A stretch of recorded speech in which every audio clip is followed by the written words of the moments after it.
Hello అందరికీ. So ఇది అక్షయ తృతీయ ముందు రోజు అండ్ అక్షయ తృతీయ రోజు బ్లాగ్ అనమాట, మినీ బ్లాగ్.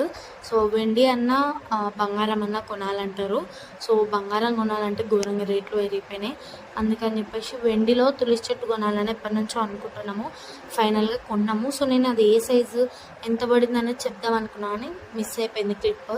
సో తీసేసుకొని టిఫిన్ దోశ తినబుద్ధి అవుతుందని టిఫిన్ సెంటర్కి వెళ్ళి దోశ తీసుకొని అండ్ వచ్చే దారిలో ఇక అమ్మ చెప్పిన పని చేయకపోతే బతుకుతాం మనమ్మ అట్లా అన్నమాట. వాళ్ళు చెప్పిన పని చేయాలి, లేకపోతే బతకలేము.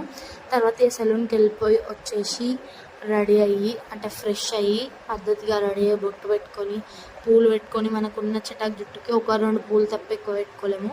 ఇక మన జుట్టు కనిపించదు, పూలే కనిపిస్తాయి అనమాట. సో అట్లా పూజ అయితే కంప్లీట్ అయిపోయింది. సో అక్షయ తృతీయకి మెయిన్గా లక్ష్మీదేవికి పూజ చేస్తారనమాట.